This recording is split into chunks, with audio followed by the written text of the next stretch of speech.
Assalamualaikum warahmatullahi wabarakatuh.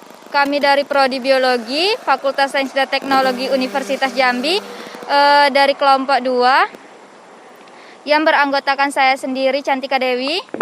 Dan saya, Ambo Endre.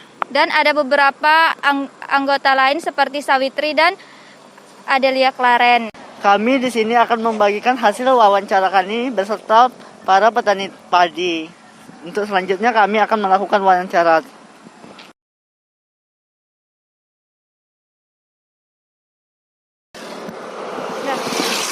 Di sini kami telah bersama bapaknya. Mungkin untuk perkenalan singkat kami tanyakan dulu identitas beliau. Namanya siapa, Pak? Sofian.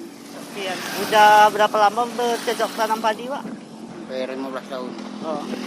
Baiklah, untuk tanaman padi ini apakah ada kendala seperti dari penyakit padinya ataupun gangguan dari lingkungan ataupun hama, Pak? Hamanya ialah kepending wangi itu kan. Samut tikus, sama apa gondang. Keong emas. Untuk mengatasi hama tersebut bagaimana, Pak? Itu ada racunnya. Kalau gondang itu ada racunnya ditabur kan ya itu kan. Kalau tikus ya payah ada hamanya.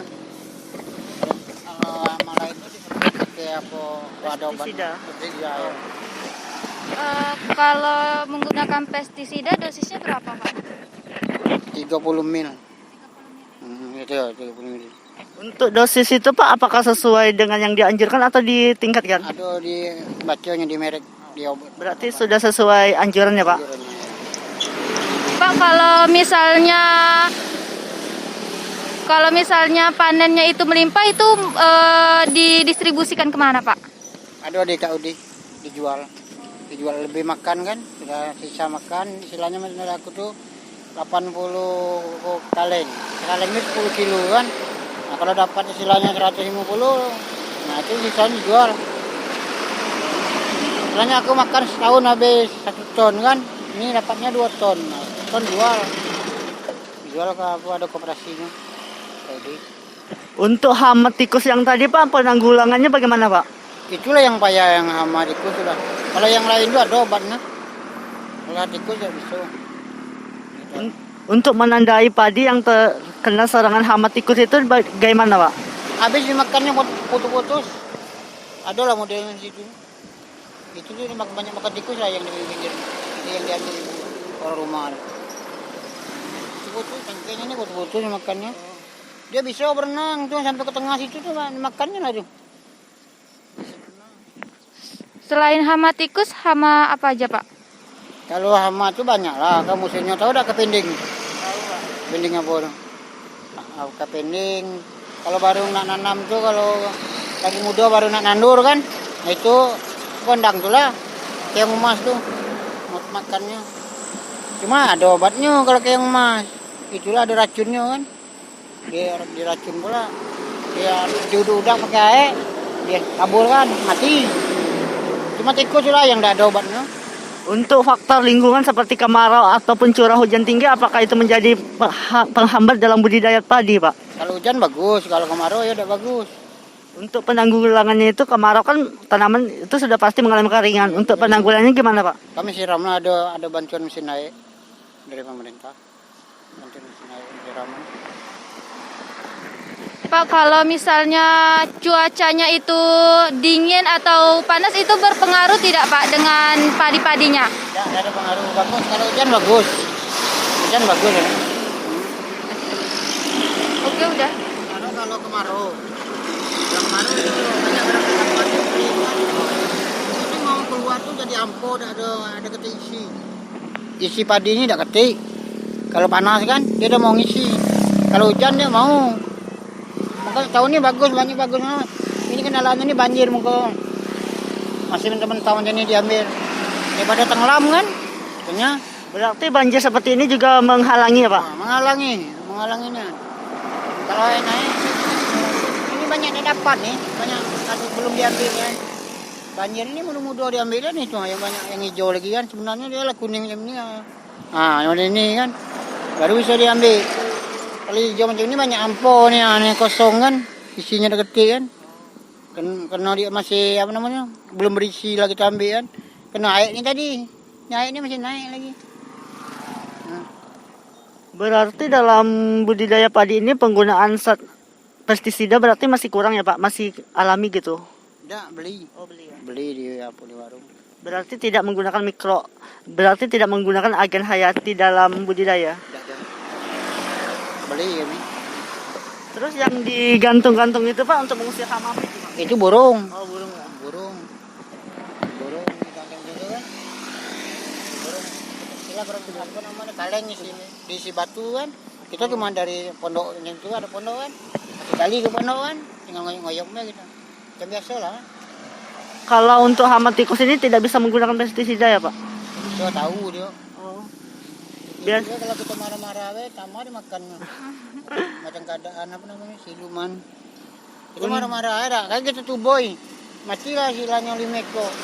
Udah tuh tambah lah malam aja. Tambah banyak dimakannya. Untuk tikus biasanya kan dia berlubang di tanah kan Pak? Iya. Itu cara ngatasinya gimana? Ada kemarin dikasihnya belirang ban orang dari pertanian kan. Belirang kasihnya asap. Ada untuk apanya? Cucukkan ke lubangnya tuh kan. Pakai belerang, pakai asap, dibakar kan. Nah cucukkan ke lubangnya tuh. Tapi ya yang itulah di lubang dalam mati macam di tempat lain. Dia malam keluarnya, bukan siang. Malam. Baiklah teman-teman, sekian wawancara dari kami. Kami ucapkan terima kasih. Wassalamualaikum warahmatullahi wabarakatuh.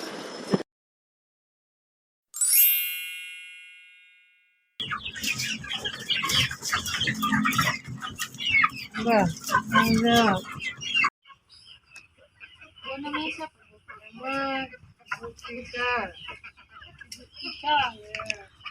berapa lama buat jadi ayam kira-kira sudah kurang lebih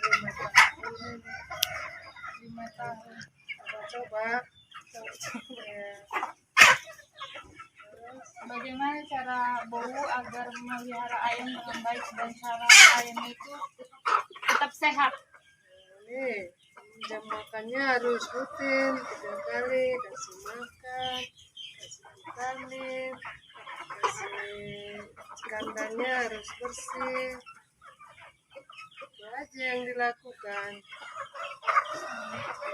biar ayamnya tambah berat badannya, tambah besar. Kira-kira udah berapa ekor bu? Ini ada kurang lebih 60 ekor. Belum termasuk anak-anaknya bu. Sudah termasuk induknya ini ada 30 ekor, anaknya 35. Bagaimana cara bau menangani ayam yang terkena sakit?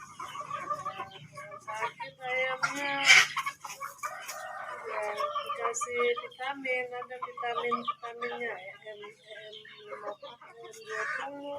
vitamin ayam itu, ada vitamin ayam itu, dan DR-nya, kandangnya pun harus bersih, menjaga kebersihan untuk anak-anak yang kecil.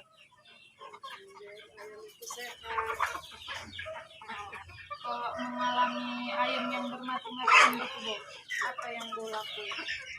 Ya kita itu aja, kita kasih makanannya lebih lagi, vitaminnya Biar lebih, nggak mati gitu. biar nggak mati. Kandangnya itu terutama untuk yang kecil-kecil harus bersih, jadi kotorannya harus disapu 2 minggu sekali ya, biar bersih, biar ayam-ayamnya jangan kena ini gampang dia mati.